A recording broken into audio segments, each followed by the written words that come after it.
offered, January and August. The reviews were exceptional.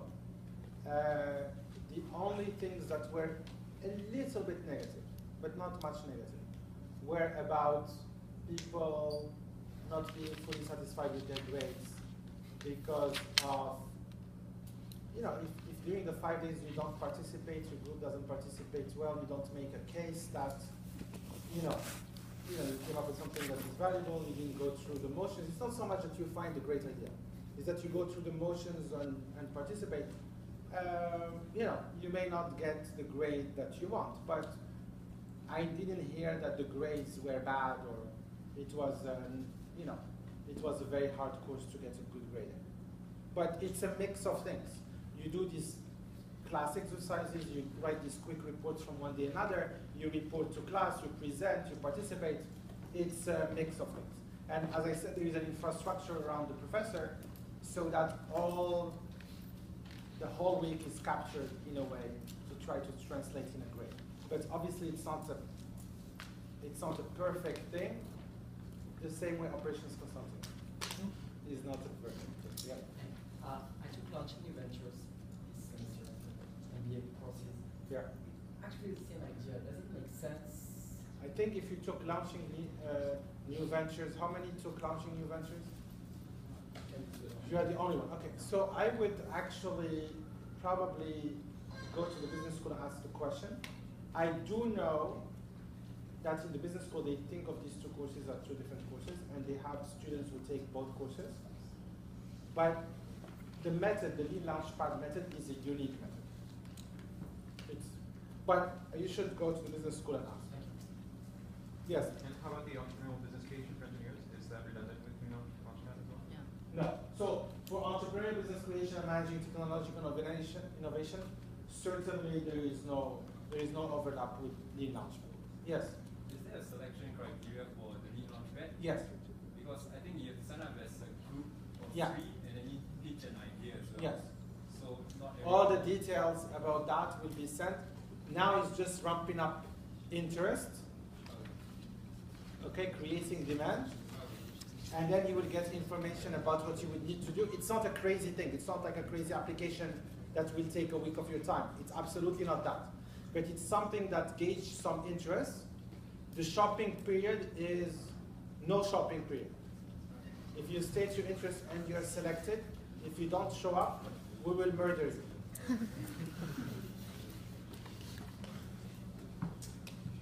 Okay, so the other courses. The spring 14 analysis electives that are offered are listed here. Let's see. Anything good that you want to highlight? Yes. All of them, really. No. She's trying to be nice. I certainly recommend dynamic pricing and revenue management by Professor Gallego. Certainly if you're interested in revenue management, yield management, we'll talk about that a little bit in operations consulting, but that's actually an important field. The two people who founded that field are Guillermo Gallego and Garrett Van Ryzen. Both are at Columbia, and Guillermo teaches the course. So I think it's a pretty interesting course to consider, and that's why you should consider it in conjunction with supply chain management and demand and supply analytics, which are two other courses from the business school. And what I was telling the MSORs before you came is that it's perfectly appropriate to take 2 of the 3, but not all 3. And taking 2 of the 3 is not much redundancy. So I'm talking about supply chain management, demand and supply analytics, and dynamic pricing and revenue management. So you should check that course. Machine learning, if you want to do any type of data science, be useful to companies. This is a course I strongly recommend. You will develop techniques and an understanding that in a consulting environment will prove very valuable. For some of you doing some of the projects in operations consulting, that course actually can be very valuable. This is the second time the course is being offered. Last year it was co-started and co-taught by Professor Darul Iyengar and Martin Hall. This year it's being taught by Professor Martin Hall, who is an extremely good lecturer. He's the lecturer of, he taught with Gabriel Iyengar the MOOC that IEOR offered last spring in Coursera. So that course, while being technical, just really will set you apart in terms of machine learning, data mining, statistical techniques to analyze data, to be a very good course. Work, but well, time very well spent. Yes. How much financial background do you need for machine learning? Nothing. It's for OR and FE. So the applications are both in OR and FE, but you don't need background in financial engineering. Apart from these two courses,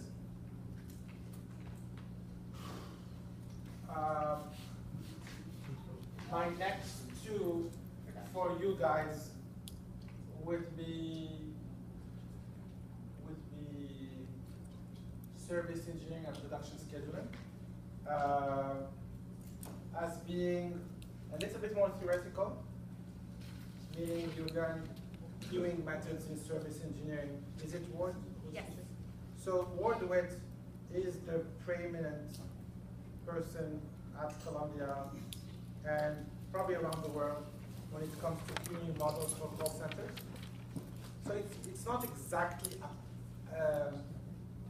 you know, it's actually somewhat involved, but it's not very involved. This is a master's level course that is applied, and it's applied to call centers and models for call centers, and generalized to not only call centers but other things where you have queues. And production scheduling is, you can think of it as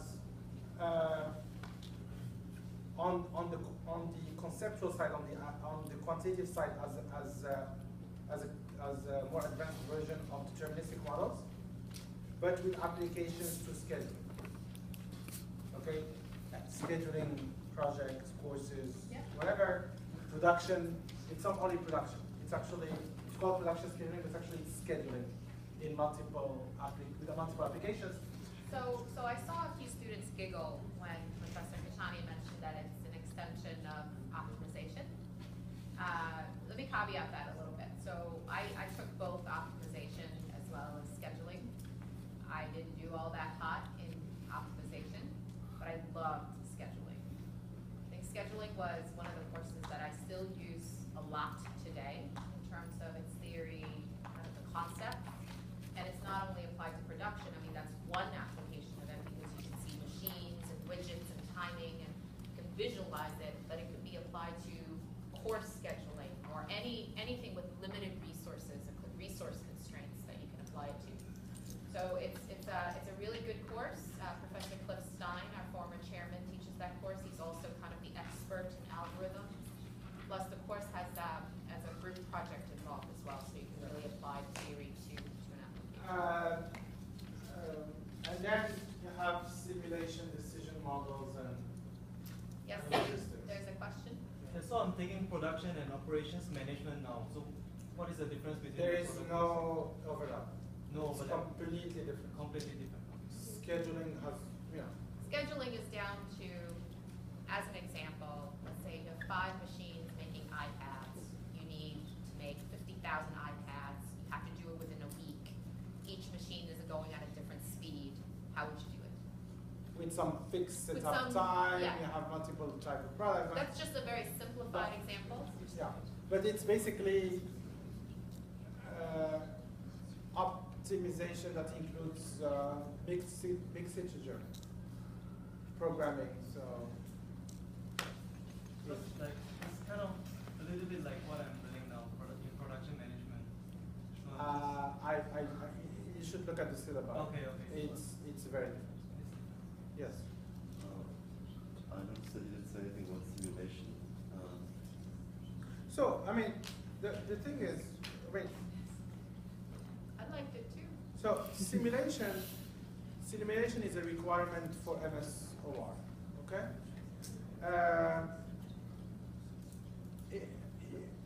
It's an important topic. Most MSNE students, 90+% of MSNE students do not take simulation. talking about historically. Do I think it's a set of methods that are important? Yes. Is the course applied? Not really. So you learn about simulation and some of the applications, but it has not been. Who's teaching it next semester? Sigmund? Is it Carl Sigmund who's teaching simulation? Oh, that's all. Yuanzong. Yeah. So. Yes. There's a dynamic pricing course offered by the business school in the fall. Is it? It's not offered to MSNE students, and it's really a baby version of this course. And so I would recommend if you're interested in that course to either consider dynamic pricing or this one, or consider demand and supply analytics, which is the next slide.